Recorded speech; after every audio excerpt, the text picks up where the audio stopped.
విఘ్నాలు తొలగాలని వినాయకుడిని పూజిస్తారు. బంగారం కొనాలంటే పెద్ద విఘ్నం అధిక తరుగే. మీ లలిత జ్యువెలరీలో తక్కువ తరుగు. బంగారు నగలు తరుగులో 1% తగ్గింపు. వజ్రాభరణాలు క్యారెట్ కు 5,000 తగ్గింపు. ఇంపాక్ట్ కూడా మనం చూడాలన్నమాట. ఏదైనా డిపార్ట్మెంట్ సంచలనాల డిపార్ట్మెంట్ మీకు వస్తుందా, లేదంటే మీ చేతిలోకి వచ్చినాక ఆ డిపార్ట్మెంట్ సంచలనం అవుతుందా? నాకు ముందు నుంచి కూడా ఒక క్యూరియస్. రంగనాథ్ గారు ఏది చేసినా ఒక సంచలనం. చివరికి ఈ రోజు మీ ఇంటి దగ్గర సెక్యూరిటీ పెడితే కూడా అది ఒక వార్త అయిపోయింది స్టేట్ వైడ్ గా కూడా. మెడికో ప్రీతి ఇష్యూ, అమృత ప్రణయ్ ఇష్యూ అవ్వచ్చు, లేదంటే ట్రాఫిక్ ఇష్యూ, కార్స్ కి బ్లూ ప్రింట్ కి సంబంధించి అప్పుడు చాలా సెన్సేషనలిజం అయింది. ఇప్పుడు హైడ్రా కూడా అదే కోలోకి వచ్చేసింది. అంటే సెన్సేషన్ ఎందుకైతే నాకు తెలియదు కానీ, బట్ నేను ఒక స్టెప్ 2-3 స్టెప్పులు ముందుకు వెళ్తాను. సపోజ్ మీరు ఒక గాంజాది నల్గొండలో ఉన్నప్పుడు గాంజాది పట్టుకున్నాం అనుకోండి, అక్కడతో ఆపేది ఉండదు అనమాట.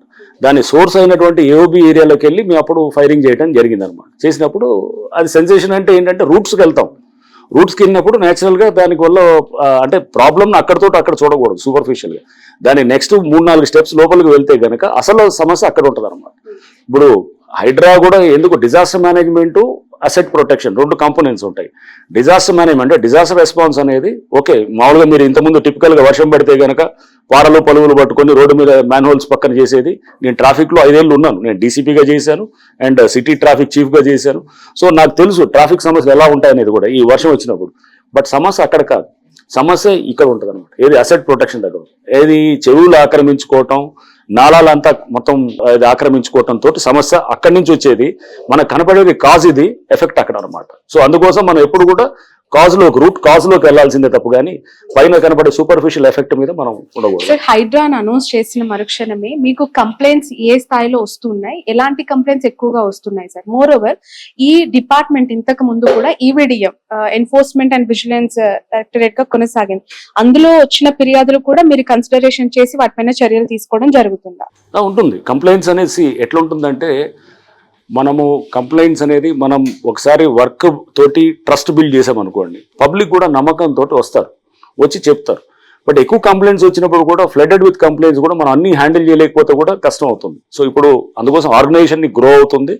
సో మీరు త్వరలో గవర్నమెంట్ నుంచి కూడా మాకు పెద్ద ఎత్తున కూడా సిబ్బంది కూడా ఇస్తున్నారు. అదంతా కూడా బహుశా ఇట్ టేక్స్ అబౌట్ నేను అనుకోవటం ఒక 15 రోజులు 1 monthలో అంతా అవుతుంది. అయ్యేటప్పటికి ఇంకా మాకు మోర్ నెంబర్ ఆఫ్ టీమ్స్ రావటము, more number of complaints handle చేసే మెకానిజం వస్తున్నప్పుడు ఇది ఉంటుంది. బట్ కంప్లైంట్స్ ఆటోమేటిక్గా ఐ టేక్ ఇట్ యాజ్ ఒక మీకు అంటే ఫర్ ఇన్స్టెన్స్ వరంగల్లో వెళ్ళాను నేను. వరంగల్ పోలీస్ కమిషనర్కి వెళ్ళినప్పుడు ఫస్ట్ వెళ్తే ఎవరు లేడు, అసలు ఒకళ్ళిద్దరు కూడా రావట్లేదు.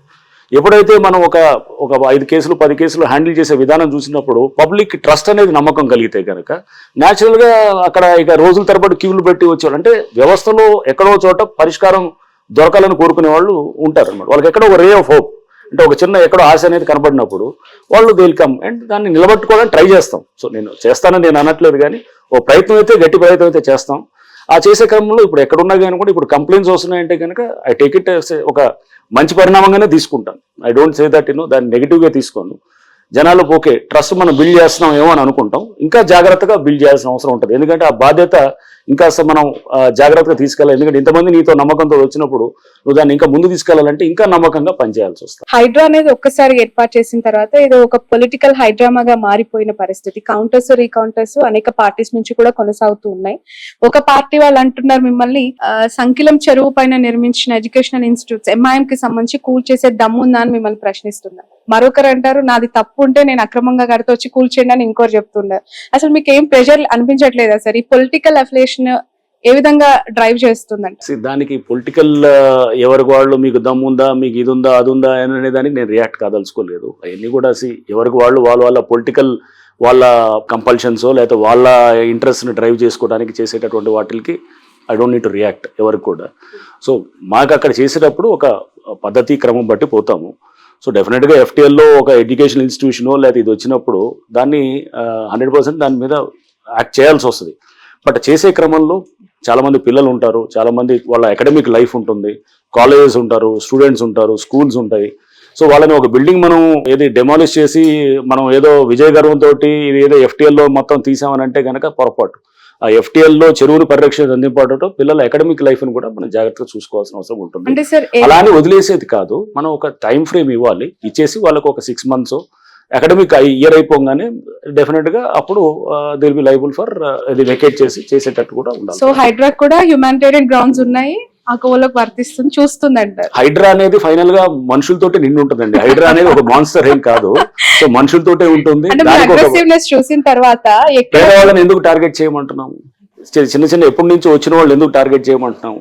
ఎందుకు ఓన్లీ రిసార్ట్స్ నో లేకపోతే కమర్షియల్ గా ఉండేవాళ్ళు లేకపోతే ఎవరో దాన్ని ఒక అంటే ఎఫ్లూయెంట్ సెక్షన్స్ ఎందుకు టార్గెట్ చేయాలనుకుంటున్నాం అంటే దీంట్లో డిఫరెన్షియేట్ చేయాలి. అందరినీ ఒకే కోవకు తీసుకురావడం అనేది ఇట్స్ నాట్ కరెక్ట్ కాదు. గవర్నమెంట్ కూడా ఆ విధంగానే ఇంటెంట్ తోటే ఉంది. అండ్ నేను కూడా ఆ విధంగా పనిచేస్తానని నన్ను ఇక్కడికి తీసుకొచ్చినట్టు. అంటే ఎప్పుడు ఒక పాలసీ అనేది ఉన్నప్పుడు దానికి రెండు వైపులా కూడా మనం జాగ్రత్తగా ఆలోచన చేయాలి. అండ్ ఇది సామాన్యులకి లేకపోతే పేదవాళ్ళకి ఇబ్బందికరమైన పాలసీని తీసుకొచ్చి మనం చేయటం అనేది కాదు. ఈ సిస్టమ్ని మ్యానిపులేట్ చేస్తున్న వాళ్ళ మీద మనం డెఫినెట్గా మనం హార్ష్గా యాక్ట్ చేయాలి. సార్ ఈ ఎంటైర్ ప్రాసెస్ లో ఈ హైడ్రాకి సంబంధించి ఒక పొలిటికల్ కౌంటర్ సార్, దీనికి మీరే చాలా గట్టిగా సమాధానం చెప్తారా లేదంటే కౌంటర్ ఇస్తారా అని నేను ఈ క్వశ్చన్ అడుగుతున్నాను. ఎవరో కాల్చాలనుకున్న గన్ను రంగనాథ్ గారి భుజం పైన పెట్టి కాలుస్తున్నారు అని చెప్పి మాట్లాడే వాళ్ళకి మీరు ఇచ్చే సమాధానం? వచ్చే టైమే చెప్తుంది ఇవన్నీ కూడా. అది నా భుజం మీద నుంచి పెట్టి కాలుస్తున్నారా లేదా లేకపోతే అసలు పబ్లిక్ గుడ్ కోసం చేస్తున్నారా మీకే అర్థమవుతుంది. So time only will tell, మీరే చూస్తారు కదా. సార్ నాలాల పునర్వ్యవస్థీకరణ అవ్వచ్చు, చెరువుల పరిరక్షణ అవ్వచ్చు, బఫర్ జోన్ కి సంబంధించి తిరిగి మన ప్రకృతిని మనం కాపాడుకోవాలి అనే నినాదం బాగుంది. కానీ ఆల్రెడీ ఒక చరిత్రలో కనుమరుగైపోయిన చెరువులకి తిరిగి పునర్వైభవం వస్తుందా హైడ్రా ద్వారా అంటే? ఎందుకంటే అసలు అక్కడ చెరువు ఉందా నాలా ఉందా తెలుసుకోలేని అనేక స్ట్రక్చర్స్ ప్రస్తుతం హైదరాబాద్ లో కనిపిస్తూ ఉన్నాయి. అది ఖచ్చితంగా సాధ్యం అంటారా? అంటే మీరు ఎక్స్ట్రీమ్స్కి వెళ్ళొద్దు. అనేది ఆల్రెడీ 100% ఆక్యుపై అయిన చెరువుని కాదు, అట్లీస్ట్ ఇప్పుడు 60% 50% ఉన్న చెరువుని కాపాడుకోవచ్చు. అండ్ కొంతవరకు ఉన్నదాన్ని రివైవ్ చేయడానికి ట్రై చేస్తాము. మరి పూర్తిగా పోయిన చెరువుని అంతా కూడా నేను తీసుకొచ్చి 100% ఉన్నదాన్ని మళ్ళీ పూర్తిగా చెరువుని రివైవ్ చేస్తానని అనట్లేదు. బట్ ఒక సీరియస్ అటెంప్ట్ అనేది చేసినప్పుడు ఇప్పుడు లాట్ ఆఫ్ డిస్కషన్ జరుగుతుంది. ఇన్నాళ్ళు బఫర్ జోన్ అంటే తెలియదు, FTL అంటే తెలియని వాళ్ళు ఇప్పుడు ఏంటి అనేది తెలుసుకుంటున్నారు. ఇప్పుడు ఒక కబ్జా చేయాలంటే కనుక 1-2 సార్లు జాగ్రత్తగా చేస్తారు. మీరు చూస్తున్నారు ఇప్పుడు చాలా ఎంక్రోచ్మెంట్స్ కూడా అసలు నేనే ఆశ్చర్యపోతున్నాను. రోజు చాలా జరుగుతున్నాయి హైడ్రాకి సంబంధం లేకుండా. మరి ఇన్నాళ్ళు ఎందుకు జరగలేదు, ఇప్పుడు ఎందుకు జరుగుతున్నాయి? సో అంటే ఒక కల్చర్ చేంజ్ కూడా వస్తుంది. That is what we precisely want. అంటే మనుషుల ఆలోచన విధానంలో కూడా ఆఫీసర్స్ కూడా జాగ్రత్త, లుక్ మీరు చేయకపోతే కనుక రేపు వచ్చి వీ విల్ డిమాలిష్, ఫస్ట్ వాళ్ళకే ఇస్తాం. అండ్ రేపు మేము డిమాలిష్ చేస్తే కనుక దాంట్లో ఆఫీసర్స్ ని ఎవరైతే బాధలు ఉన్నారో వాళ్ళని డెఫినెట్ గా దిల్ బి బుక్డ్ అనమాట. హైదరాబాద్ కామన్ పీపుల్ కి హైదరాబాద్ ద్వారా కమిషనర్ ఆఫ్ రంగనాథ్ గారు ఎలాంటి సలహా ఇస్తారు? ఒక సలహా ఇవ్వమంటే అంటే దీనికి సంబంధించి ఒక పానిక్ వాళ్ళలో కనిపిస్తోంది, మా ఇల్లు కూల్చేస్తారేమో, మా ఇల్లు నేలమట్టం అయిపోతుందేమో, ఒక భయంతో ఉన్న వాళ్ళకి మీరు ఇచ్చే ఒక అమూల్యమైన సలహా.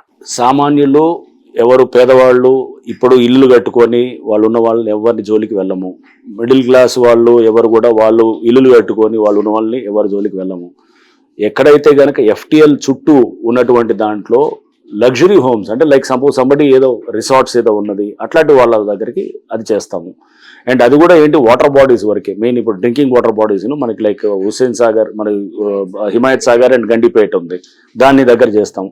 వేరే లేక్స్ దగ్గర కూడా అలానే విల్లాస్ వాళ్ళని టార్గెట్ చేస్తామని అందరినీ అనట్లేదు. దాంట్లో ఇప్పుడు కన్స్ట్రక్షన్ చేస్తున్నాయి, సపోజ్ కొంతమంది కన్స్ట్రక్ట్ చేస్తున్నారు, వాళ్ళని కూడా ఖచ్చితంగా చేస్తాం. ఎవరో నేను విల్లా కొనుక్కుంటున్నాను, చెరువు దగ్గర కొన్నాను, ఆల్రెడీ కొన్నాను, నేను విల్లాలో ఉన్నాను, అరే జస్ట్ బికాజ్ నేను విల్లా ఇది కొంచెం ఇది మంచి నేను కాస్త హైయర్ లెవెల్లో ఉన్నాను కాబట్టి నాది కూలగొడతారంటే అలా కూడా ఉండదు. సో దాంట్లో మనం వెళ్ళేటప్పుడు మీకు ఈ ఫార్ములేట్ చేసినప్పుడు ఏది మేము వెళ్తామంటే ఫస్ట్ ఇదండి. అంటే బేసికల్గా ఒక కమర్షియల్స్ లేకపోతే వాళ్ళ అంటే అతని ఉండడానికి కాకుండా అతను ప్లెజర్ కోసం వాడేదాన్ని ముందు టార్గెట్ చేస్తాను, లేదా అతని కంఫర్ట్ కోసం కమర్షియల్ ఇప్పుడు ఒక ఏది కన్వెన్షన్ హాల్, లేదా అతను ఒక కమర్షియల్ కాంప్లెక్స్, లేదా ఒక రిసార్ట్, లేదా ఒక సమ్ గేమింగ్ విలేజో ఇట్లాంటి వాటిలన్నింటినీ కూడా డెఫినెట్ గా it comes with in the purview of అంటే ఫస్ట్ ఫోకస్ చేసి నెక్స్ట్ స్టెప్ బై స్టెప్ తీసుకెళ్తూ అండ్ నాలాస్ లో కూడా నాలాస్ పక్కన బఫర్లు ఉంటాయి.